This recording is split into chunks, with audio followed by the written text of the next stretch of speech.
Bom dia. Vamos começando, já está no nosso horário. Enquanto isso, o pessoal vem descendo. Às vezes demora mais um pouco acalentando a criancinha que não quer ficar, não é? Quer descer junto. Mas vamos começando, porque nós temos alguns assuntos para tratar bons hoje.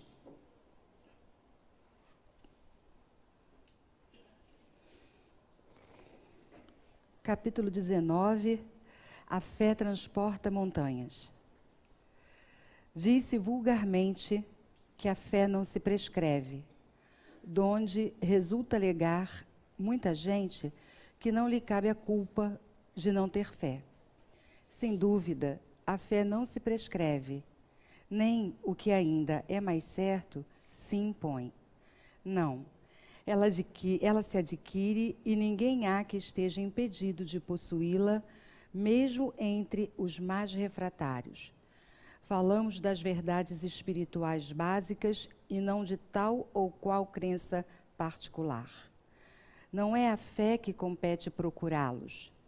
A eles é que cumpre ir-lhe ao encontro, e se a buscarem sinceramente, não deixarão de achá-la. Tende, pois, como certo os que dizem: nada de melhor desejamos do que crer, mas não o podemos. Apenas de lábios o dizem, e não do íntimo, porquanto, ao dizerem isso, tampam os ouvidos. As provas, no entanto, chovem-lhes ao derredor, porque fogem de observá-las.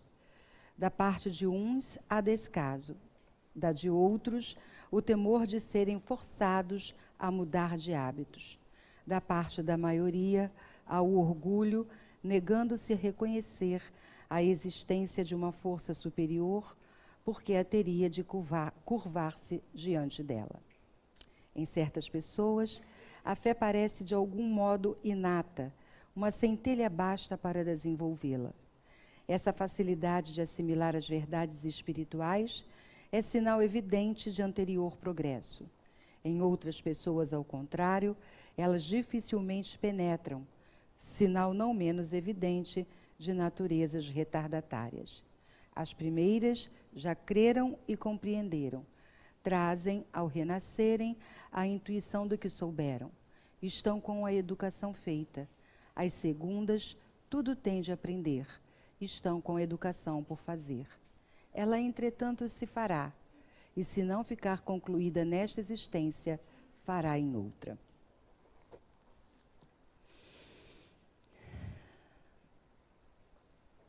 Com os nossos corações unidos, pelas palavras profundas do Evangelho, que nos traz a primeira reflexão da manhã de hoje sobre a nossa fé. Nós agradecemos por estarmos mais uma vez reunidos nesta manhã de sábado, para juntos buscarmos saciar a nossa sede espiritual. Saciarmos todos os nossos vazios que não conseguimos preencher pelas coisas que estão lá fora no mundo. Que possamos aproveitar da melhor maneira possível esses momentos em nossa casa de amor, em nossa casa de bênçãos, em nossa casa de luz, em nossa casa de fraternidade. Obrigada, Deus. Obrigada, Jesus, nosso amigo de todas as horas. Joana querida, nossa mentora, nossa instrutora, que a espiritualidade amiga, que está sempre junto conosco, possa nos amparar, nos fortalecer, nos inspirar, para que possamos, na manhã de hoje, alegrar nossos corações e sentir bater dentro de nós o amor e a fé. Graças a Deus. Bom dia, pessoal. Meu momento merchandise. Agora o povo é assim. Não sei se o povo pede essas coisas para o Nelson. Para mim, pedem. Olha só. Já mostrei para vocês a bolsinha da água, não foi? Uma vez aí para trás. Nós ficamos tanto tempo sem se encontrar, muito feriado. Não é verdade? Pois é, muito feriado.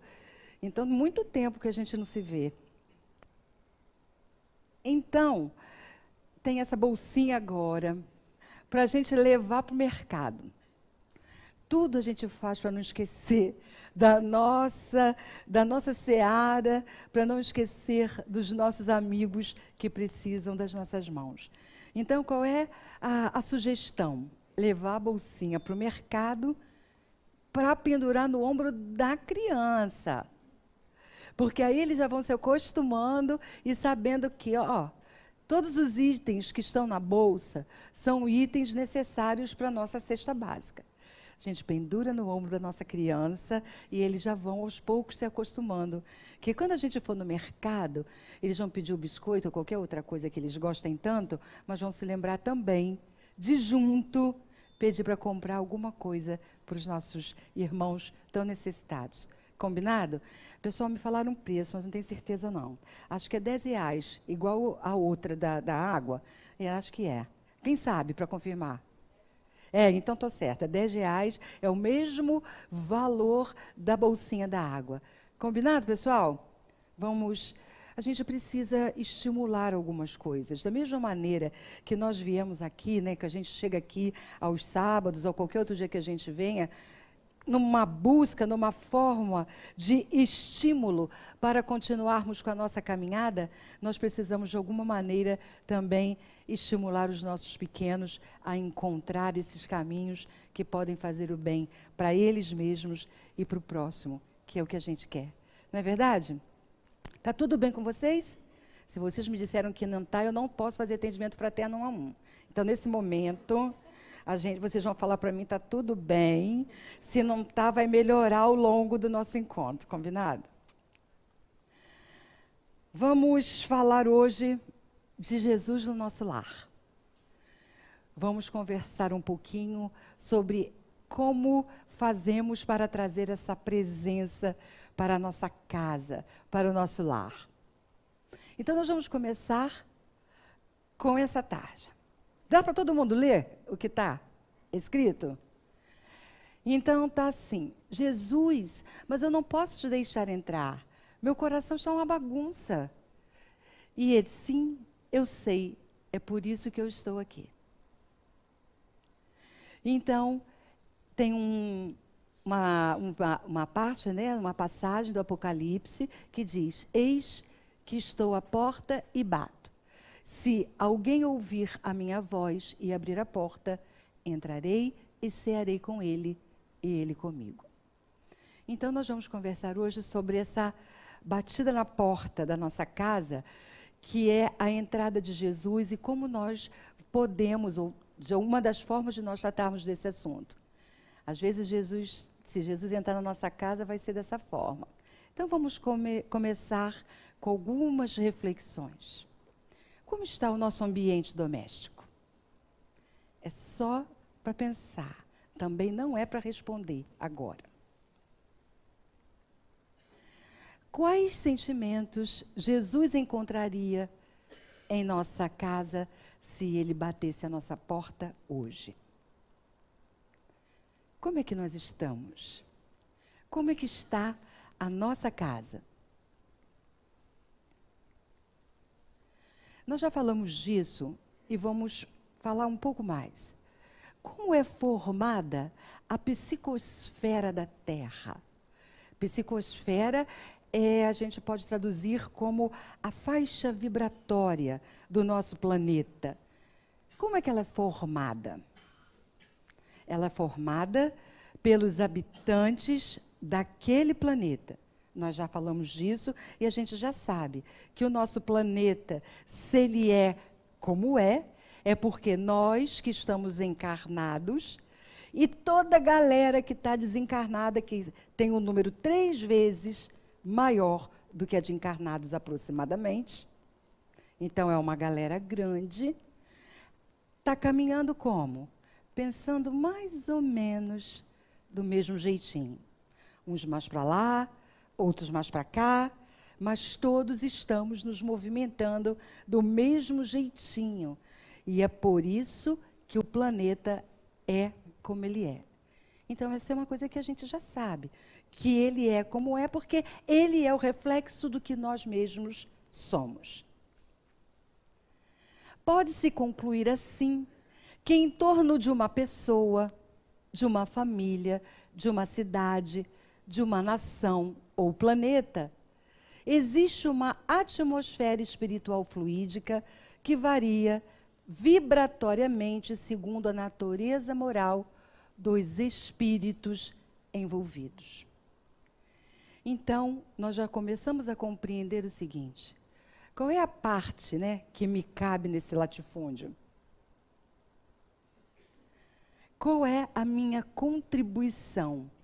Porque nós queremos muito que o mundo melhore. Mas qual é a nossa parte? O que é que nós estamos fazendo? Me mandaram essa semana, ou postaram no Facebook, um amigo postou, não sei se vocês viram, não vou saber reproduzir exatamente, mas foi uma fala atribuída ao Papa, que ele dizia assim: precisamos construir a paz. Ele está no Egito agora, ou já esteve, que era um pouco tempo, não sei. E aí, assim, precisamos construir a paz.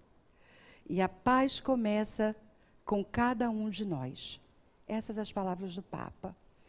E depois, quando cada um de nós for sentindo essa paz, todos nós estaremos em paz. E aí ele faz uma pergunta: então a paz começa com todos nós? Não. A paz começa com cada um de nós, porque quando todos nós sentimos paz, começa a revolução. Não é bem disso que nós estamos falando? Não é bem dessa transformação que acontece em cada um e que ela vai se multiplicando e com isso vai transformando a atmosfera? E não é isso que a gente quer para nós? Então, nossa reflexão de hoje é: o que estamos fazendo pessoalmente para que isso aconteça? Quais são as ferramentas que nós estamos usando? Nosso evangelho, né, nossa página de evangelho abriu com fé. Fé não tem a ver apenas com crença. Fé é muito mais que acreditar em alguma coisa. Pode começar com confiança, mas fé quer, traduzindo até etimologicamente, uma palavra que vem do latim fides, quer dizer fidelidade. Fidelidade a quê? A Deus. As leis que regem o mundo. Então, quando nós estamos falando de fé, nós estamos falando desta entrega que a gente faz. Por isso que muitas vezes nós podemos sentir esse balanço, essa oscilação. Porque, na verdade, em verdade, ainda não conseguimos, muitos de nós, fazer esta entrega. Que é: eu vou porque sei que as coisas estão no seu lugar.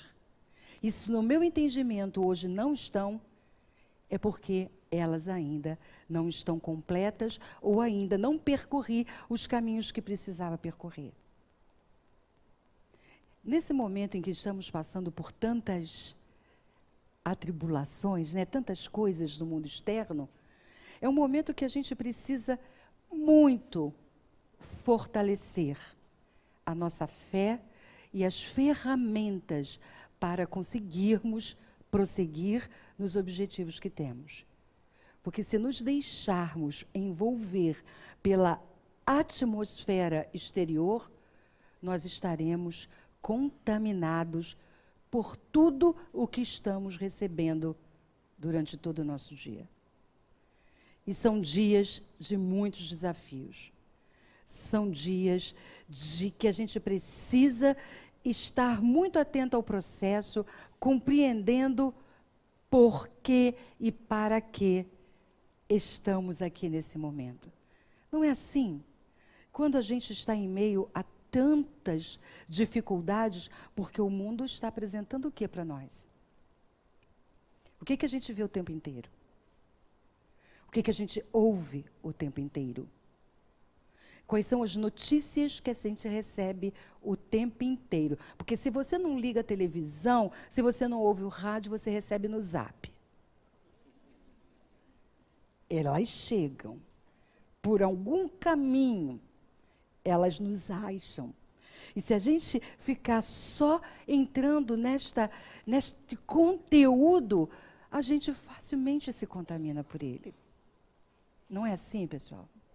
E o que a gente vai fazer então? O que a gente pode fazer para estar no mundo sem ser do mundo? O que a gente pode fazer para viver no mundo? Porque a gente tem obrigações, a gente tem compromissos e responsabilidades no mundo, sem ser dele. Como estar no mundo sem ser possuído por ele?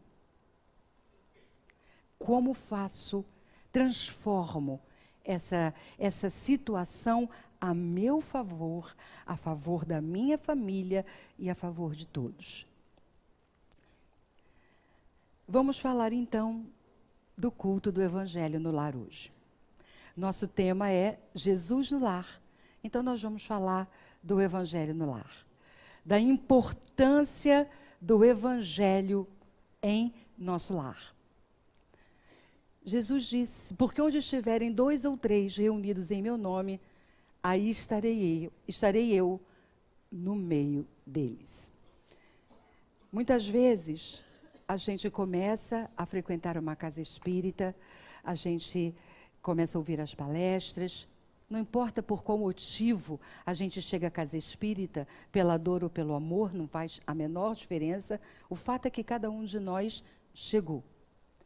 E no que chega, e começamos a receber as informações e todos os conteúdos que recebemos, nós simultaneamente vamos compreendendo que temos responsabilidades. Vamos simultaneamente entendendo que tudo o que acontece em nossas vidas está em nossas mãos e sob a nossa responsabilidade.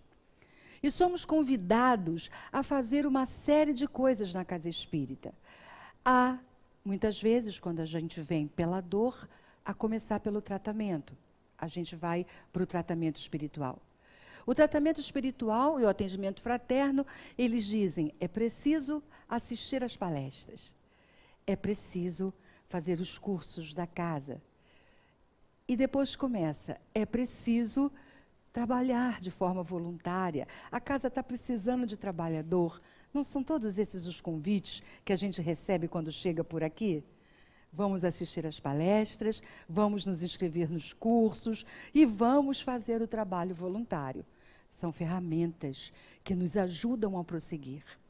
E nós vamos falar de outra hoje, que é o Evangelho no nosso lar. Quem faz Evangelho no lar, não responda. Não precisa responder. Nós hoje vamos conversar da importância de nós fazermos o Evangelho no nosso lar. E vamos esclarecer um pouquinho como é que ele acontece e das facilidades, dos obstáculos que às vezes nós temos para manter o compromisso. Joana diz que o Evangelho no lar acende a luz da nossa casa. Constitui significativo recurso que contribui para o equilíbrio de todos os membros. Esse hábito serve como elo entre todos e é de importância fundamental para o grupo doméstico. Esse parágrafo foi tirado de um texto em que ela está falando dos nossos dias modernos, tão cheios de compromissos, onde todos nós estamos sempre repletos de chamados do mundo exterior, e quando a gente chega na nossa casa, a gente tem tantas coisas para tratar e para conversar, que as famílias hoje mal se reúnem. Se bobear, Cada um pega o seu prato e vai comer no seu ambiente olhando para a sua televisão. Porque não dá para perder nada da TV. Então a gente vai, arruma o prato e senta diante da TV. Muitos de nós, por vários motivos, às vezes, porque a gente já não consegue compatibilizar horários, porque a gente vai priorizando outras coisas, chega um momento que a gente já não se reúne mais. E no que não se reúne mais, já não conversa mais. Manda recado pelo Zap, que é mais fácil, porque na hora que a gente está junto, a gente está pensando em tantas outras coisas, que a gente às vezes nem lembra que tem que conversar. E lembra, saiu de casa, está no carro, está no... E preciso falar alguma coisa. Abre um grupo da família, só da família, né? Que aí todo mundo só fica sabendo daquilo. Aí 300 mil grupos no Zap, e você começa a conversar com todo mundo, até com os membros da família, pelo Zap. Então, quando a gente cria um compromisso de estar junto, e esse pode ser o do Evangelho, a gente começa a fortalecer o elo entre os membros da família, os elos vão se soltando naturalmente, sem que a gente dê conta.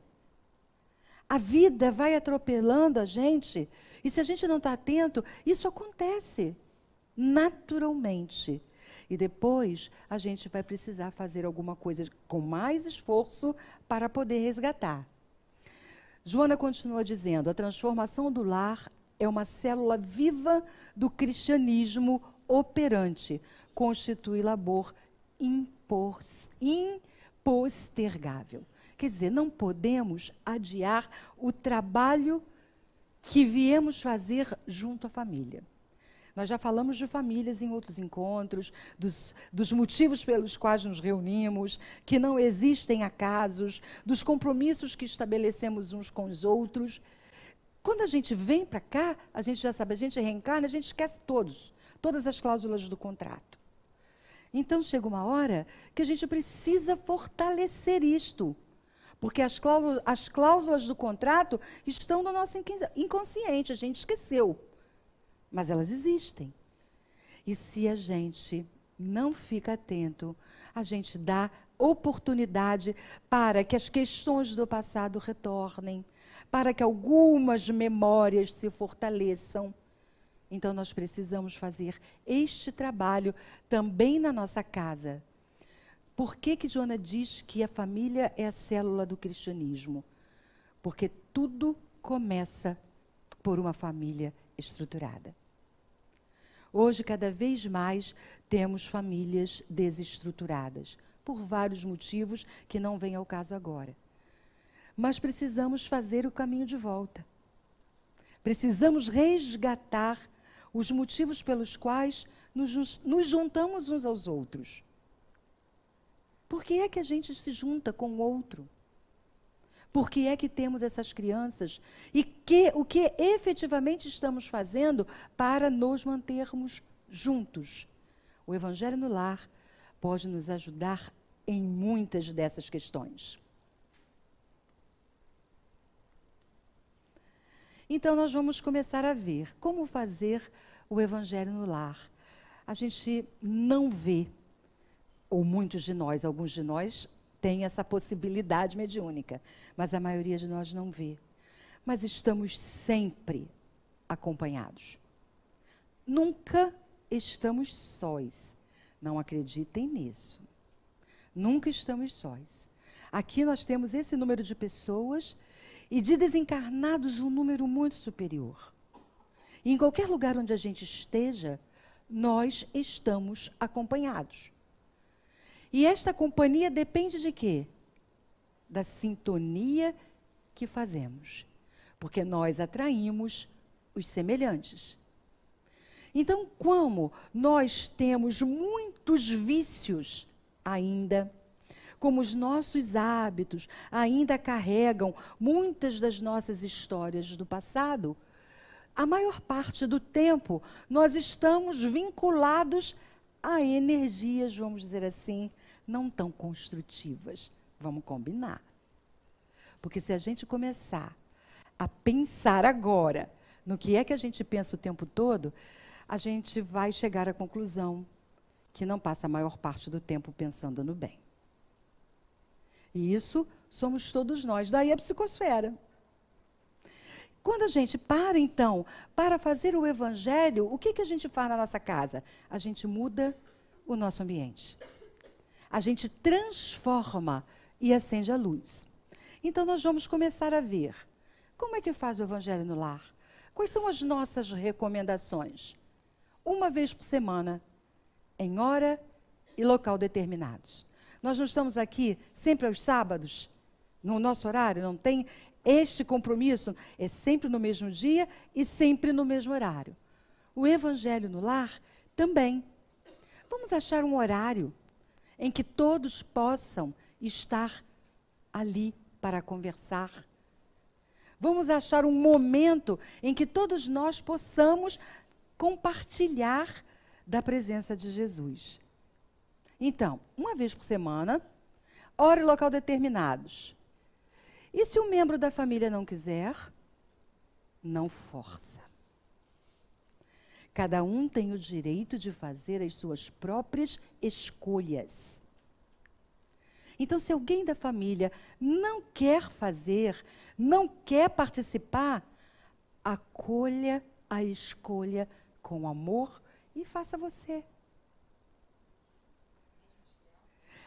As crianças a gente ainda busca trazer. Porque com as crianças a gente precisa ter ainda alguma forma de energia. E aí surgiu uma pergunta dessa até no curso que a gente estava trabalhando na quinta, mas quando eles ficam adolescentes? Quando eles ficam adolescentes, nós vamos procurar caminhos. Porque se a gente conseguiu trazer a criança, desde que ela era criança até a adolescência, esta semente está plantada. Obrigar a partir da adolescência não é legal. Agora, com as crianças, o que a gente vai fazer? Hoje já existem evangelhos para a gente trabalhar com a criança. E se a gente for fazer o nosso evangelho usando um livro adequado para a idade, nós estaremos deixando de fazer? Não estaremos. E estamos fazendo o quê? Plantando na nossa criança o hábito desse encontro semanal. Não precisa fazer com a criança no nosso evangelho. Não tem nenhum atrativo para eles, vamos combinar. Não é verdade? Mas existem tantas outras formas e eles mesmos vão começar a falar: ah, tem evangelho hoje? Hoje a gente vai ler o livrinho, eles vão falar. Me lembro de uma história, nessa coisa das crianças, né? Que vocês estão fazendo a pergunta, que hoje a gente já sabe, a gente começa a evangelização no berçário. A criancinha, já no berço, a gente já traz e começa a evangelização. Então, de uma criança que começou o processo e estava fazendo uma bagunça danada dentro de casa, pulando no sofá, e aí, não sei qual foi o que a mãe ou a tia falou para ele, não, assim não pode. Você vai matar o sofá. Como assim? 4 anos. O sofá não tem fluido vital. Para quem não sabe o que é fluido vital, um dia eu conto numa outra, ou então vai procurar lá no Livro dos Espíritos. 4 anos. Então as crianças começam a entender e a participar de um contexto, e vamos também lembrar que a moçada está vindo com outro preparo. Se bobear, vai dar rasteira na gente. Se prepara não para ver o que vai acontecer. Porque uma criança com 4 anos, ela se lembrar de que só a gente tem fluido vital, puxa, é legal pra caramba. Não é não? Então a gente começa a conversar com as crianças na linguagem delas. As crianças devem participar. Combinado? E se algum membro, aí da adolescência para cima, não quero, não vou fazer. Eu tenho um exemplo assim na minha casa, minha filha não participa, mesmo. Não vem ao centro, mesmo. É uma escolha dela. A gente faz. E aí depois ela bebe água fluida, ela gosta. É assim. Então bebe a água. Qual a duração, pessoal? No máximo 30 minutos. Não precisamos passar disso. De 20 a 30 minutos é o que a gente recomenda. Mas se a gente fizer uma continha, olha só. Vamos lembrar dessa continha, ó. 30 minutos por semana, 2 horas por mês, 24 horas por ano. Somente. O ano tem 365 dias. Fazer o evangelho, 30 minutos por semana me dá 1 dia de evangelho. No ano. Somente 1 dia no ano. E quantas coisas inúteis a gente dedica muito mais tempo. É que a gente não se dá conta disso. A gente simplesmente vai de roldão com a massa e a gente vai vivendo a vida. Porque 1 dia só não nos parece pouco?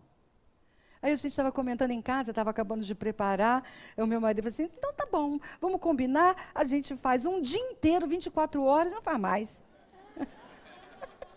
Brincadeira, é claro, né? Mas a gente tem que prestar atenção que 30 minutos na nossa semana não é nada, não é, pessoal? Para o benefício que essa prática pode trazer para a nossa vida. Visitas inesperadas. Alguém bateu na porta. Pode acontecer, não pode? Não é motivo para interrupção. A gente vai dizer que a gente tem aquele compromisso, explicar qual é o motivo. Quer participar conosco? Senta e participa. Não existem motivos para suspensão. Tem uma outra coisa que me ocorre. Às vezes a família inteira viaja junto. Vamos imaginar o seguinte. Na minha casa, por exemplo, é toda segunda-feira à noite. Existe a possibilidade de nós estarmos viajando todos. Não tem ninguém em casa naquele dia. É pouco provável? Não, pode acontecer. O que a gente faz? A gente faz onde quer que a gente esteja. Leva o evangelho, vibra naquele horário e a gente sabe que vibração vai aonde a gente quer. É a força do pensamento. Não é isso? Vibra no nosso lar, na nossa casa, vibra no evangelho e faz onde quer que a gente esteja. Pessoal, isso é hábito.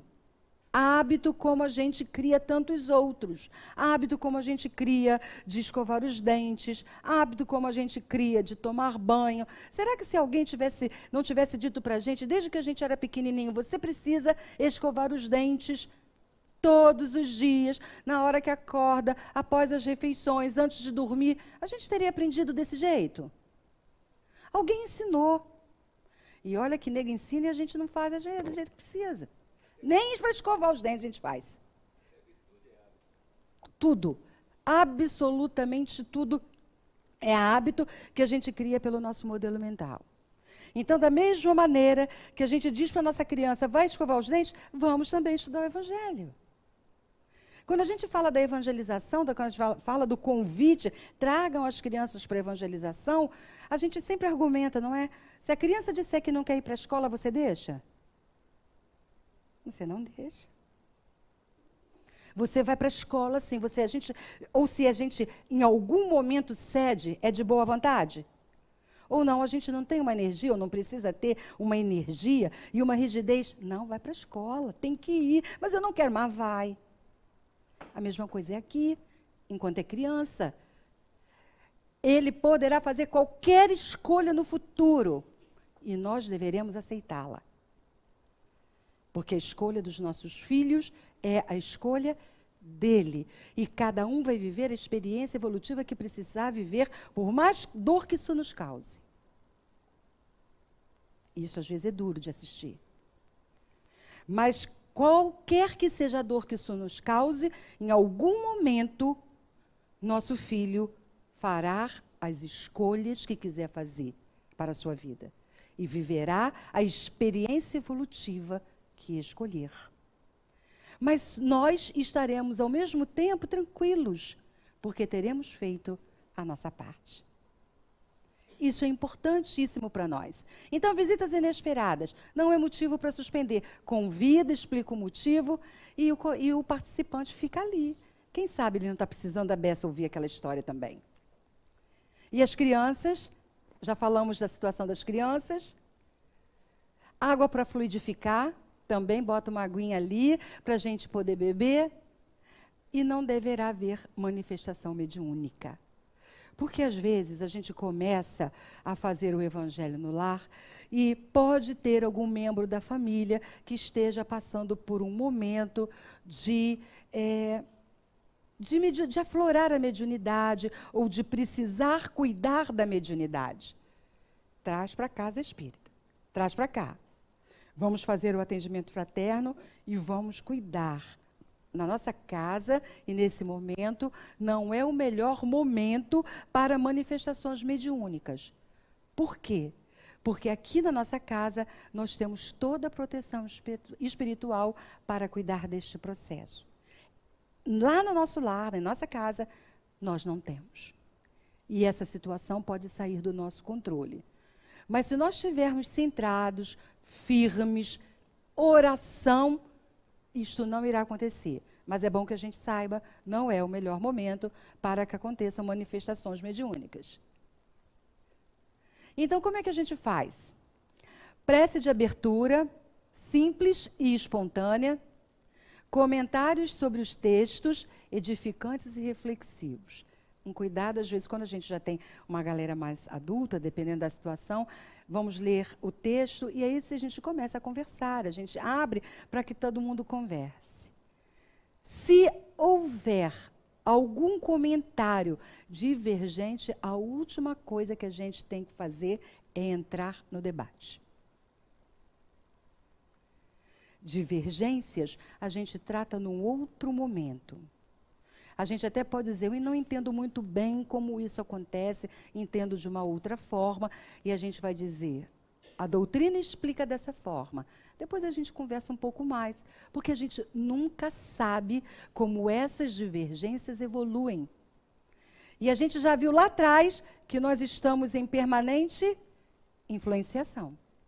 Então, Neguinho está doido para abrir uma brecha. Neguinho, aqui, está doido para que a gente abra uma brecha. Abriu, entrou. Molinho. Então, não é momento de divergências, é momento de reflexão, de comentários edificantes e reflexivos. Então, depois da leitura, que pode ser de uma página de um livro que tem algum trecho de Joana Pequeno e o Evangelho, e aí a gente conversa sobre o assunto.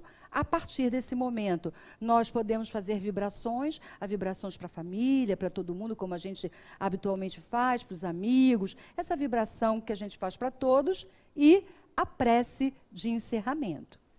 Para isso, 20 a 30 minutos apenas. E aí, tem aqui, eu vou ler para vocês essa tirinha. Alguém de menino lá dizendo, uma pessoa dizendo, já vai começar o evangelho no lar e vou ter que fazer sozinho novamente. Aí os amigos lá espirituais, você é que pensa. Então esse é um toque. Se ninguém quiser fazer, faço eu. Sozinho. No mesmo dia, no mesmo horário. E aí é bom, se eu estiver sozinho, fazer a leitura em voz alta. Porque quando eu estou com outras pessoas, a gente já fala em voz alta. Aí você, mas por que fazer em voz alta? Porque lendo em voz alta, de maneira geral, eu fico mais atento. Então, a gente faz em voz alta, lembrando sempre, nunca estamos sozinhos. Se ninguém da família quiser participar, faça você. Faça sozinho. Assuma esse compromisso que vai trazer bem para você e para a sua família, ainda que ninguém queira participar. E por que a gente faz o evangelho no lar? Primeiro, a gente vai aprofundando os nossos ensinamentos, vamos conhecendo mais sobre a nossa doutrina e sobre os ensinamentos cristãos. Vamos criar fraternidade em família por hábito da reunião. Promove também uma vivência tranquila e agradável, higieniza o lar com pensamentos e sentimentos elevados e facilita o amparo necessário nas dificuldades dentro e fora do lar. Os Espíritos nos dizem que os lares, as casas que fazem o evangelho no lar, é criada uma proteção em torno daquela casa. Então, quanto mais a gente vai tendo o hábito da prática, fortalecendo a prática, cria uma proteção sobre a casa e mais, ela se irradia para os mais próximos. Então, o nosso andar se beneficia, o nosso prédio se beneficia dessa prática. Não é um benefício só para nós, é um benefício para todos os que estão em volta. Nesses momentos de vibração, nós vibramos para os nossos familiares. Quantas vezes a gente tem pessoas na família que estão precisando de uma ajuda, de um apoio, que às vezes a gente de perto não consegue dar, mas numa vibração a gente vai conseguir, porque vai chegar esse ajuda, esse apoio nesse momento. Não é verdade? Então a gente pode e deve fazer isso. Os espíritos nos contam também que quando espíritos mais iluminados vêm à Terra em equipe para socorro, para nos socorrer, eles se abrigam nos lares que fazem o Evangelho. Porque imaginem, pessoal, espíritos de uma frequência, de uma faixa vibratória superior, entrar em contato com a nossa faixa vibratória. Acontece isso com a gente, que a gente chega em alguns ambientes, que a gente diz, não estou gostando, não estou me sentindo bem, não está legal aqui. A gente já não sente de alguma forma a diferença? Até na nossa casa. Se nós estivermos atentos, nós vamos começar a perceber quando a atmosfera fluídica muda. É uma questão de atenção, de observação, de saber o que acontece com a gente e nas nossas casas. Se nós começamos a ter sinais e a observar o que acontece, imagina os nossos irmãos, os nossos amigos, que estão num patamar superior de espiritualização, de evolução, que impacto eles não sentem ao entrar em contato com a nossa frequência vibratória, com a nossa atmosfera fluídica. Então, eles podem ser acolhidos nos ambientes que têm o quê? Um pouco mais de preparo para entrar em contato, que tem mais paz, tranquilidade, que abre o canal de conexão. Então, é muito importante que a gente saia daqui hoje com a reflexão da importância do Evangelho no lar. Existem muitas formas de nós trazermos Jesus para dentro do nosso lar. Mas essa, com certeza, é tangível, segura e prática. A gente começa a perceber os benefícios quando a gente começa a realizar o Evangelho. Rafael, bota o filminho para mim aí, por favor. Que o Evangelho no lar não pode servir para esse tipo de reflexão. Que aí a gente... Vocês podem perceber o seguinte, vai acontecer de nós abrirmos em textos, assim, puxa, que oportuno, doidinho para dizer que é oportuno para o outro. Acontece que a gente precisa mudar o fio da interpretação. É de um outro lado. Tudo o que acontece está falando para nós. Mas a gente tem uma... Por que será que eles fizeram esse videozinho? Da onde que eles tiveram essa ideia de fazer esse roteiro? É porque toda vez que a gente vê alguma coisa, a gente tem a tendência a atribuir fulano é que precisava ouvir isso. Beltrano não sabe dessa história, tinha que saber. A gente funciona assim, não é, pessoal? O Evangelho não pode servir para esse tipo de comentário. Ainda que venha no pensamento, segura. Porque o pensamento a gente ainda não controla essa comadre fofoqueira que a gente tem. Porque nossa mente é uma comadre fofoqueira. Ela está o tempo todo fofocando sobre a vida do outro. Eu posso não expressar, posso não falar, mas a minha cabeça está ali, ó, a minha mente. O tempo todo fofocando pela vida do outro. Aí eu estou doidinha para dar um recado. Puxa, mas não é que caiu essa página? Adorei. Aí eu acho que eu é que tenho que dar um recado para o outro. O recado nunca é para o outro. O recado nunca é para o outro. O recado é sempre para nós. No evangelho, na palestra, no curso, toda vez que a gente ouvir alguém falar alguma coisa, num videozinho, numa palestra, no curso, e pensar, puxa, ainda bem que ele está do meu lado.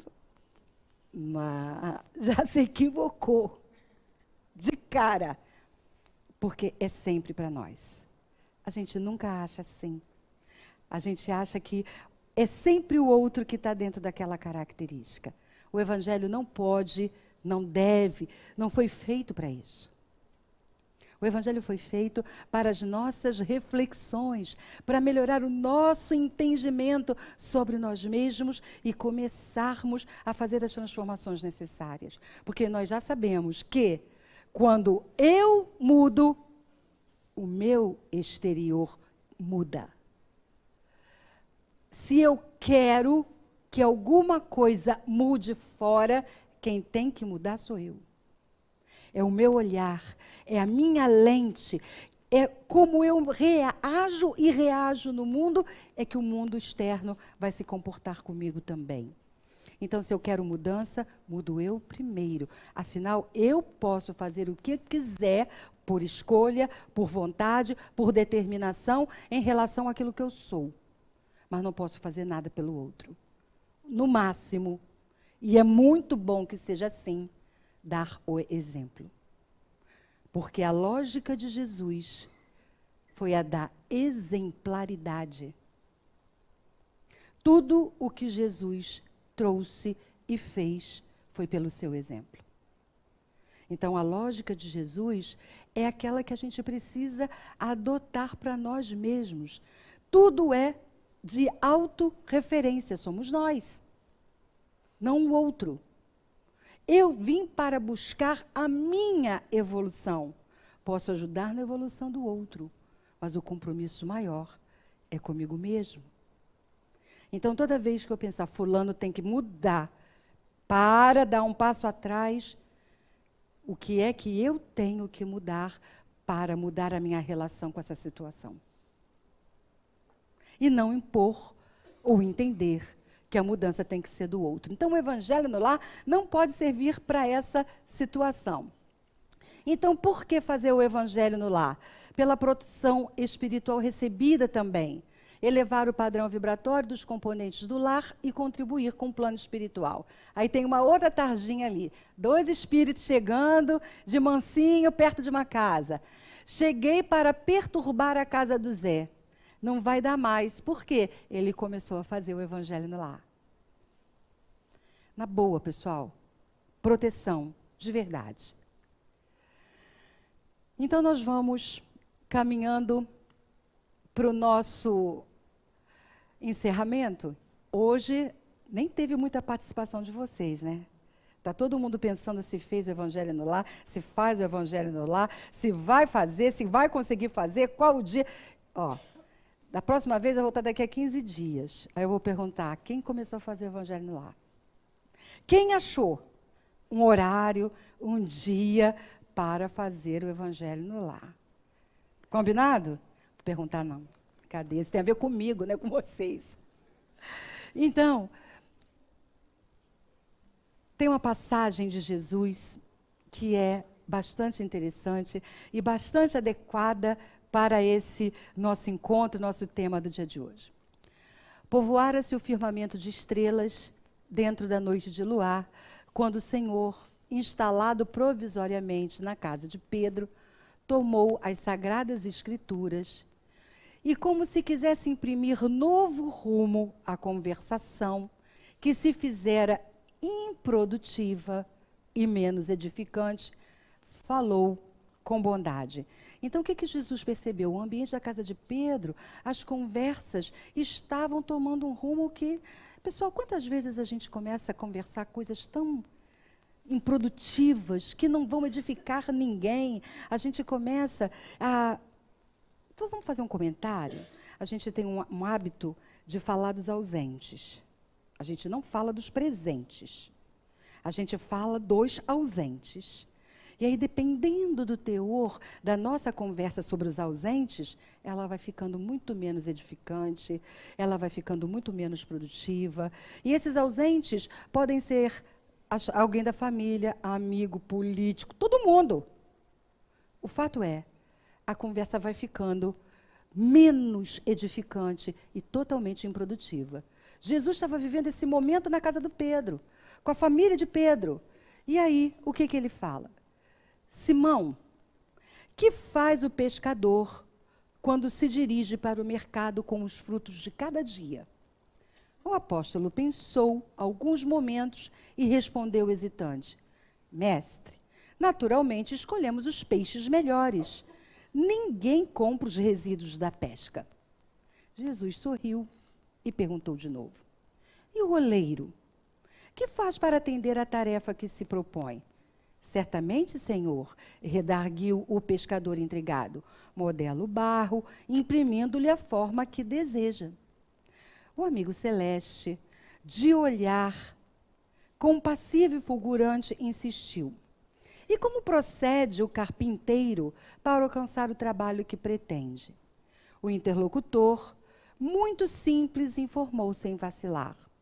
Lavrará a madeira, usará o enxó e o serrote, o martelo e o formão. De outro modo, não aperfeiçoará a peça bruta. Calou-se Jesus por alguns instantes e aduziu: Assim também é o lar diante do mundo. O berço doméstico é a primeira escola e o primeiro templo da alma. A casa do homem é a legítima exportadora de caracteres para a vida comum. Se o negociante seleciona mercadoria, se o marceneiro não consegue fazer um barco sem afeiçoar a madeira aos seus propósitos, como esperar uma comunidade segura e tranquila sem que o lar se aperfeiçoe? A paz do mundo começa sob as telhas a que nos acolhemos. Se não aprendemos a viver em paz entre quatro paredes, como aguardar a harmonia das nações? Se não nos habituamos a amar o irmão mais próximo, associado à nossa luta de cada dia, como respeitar o eterno Pai que nos parece tão distante? Jesus relanceou o olhar pela sala modesta, fez pequeno intervalo e continuou. Pedro, acendamos aqui, em torno de quantos nos procuram a assistência fraterna, uma claridade nova. A mesa de tua casa é o lar de teu pão. Nela, recebes do Senhor o alimento para cada dia. Por que não instalar ao redor dela a sementeira da felicidade e da paz na conversação e no pensamento? O Pai que nos dá o trigo para o celeiro, através do solo, envia-nos a luz através do céu. Se a claridade é a expansão dos raios que a constituem, a fartura começa no grão. Em razão disso, o Evangelho não foi enunciado sobre a multidão, mas sim no singelo domicílio dos pastores e dos animais. Simão Pedro fitou no mestre os olhos úmidos e lúcidos, e como não encontrasse palavras adequadas para explicar-se, murmurou tímido: Mestre, que seja feito como desejas. Então Jesus, convidando os familiares do apóstolo à palestra edificante e à meditação elevada, desenrolou os escritos da sabedoria e abriu na terra o primeiro culto cristão de Evangelho no Lar. Esse é um texto psicografado por Chico Xavier, do Espírito Neio Lúcio, do livro Jesus no Lar. Que possamos todos sair daqui fortalecidos com a ideia de que podemos e devemos usar esta ferramenta abençoada para a proteção do nosso lar e contribuir, por nossa vez, para a proteção de todos aqueles que nos rodeiam. Combinado? Quem gostaria de fazer a nossa prece de encerramento, já que hoje ninguém falou uma palavra? Só eu falei.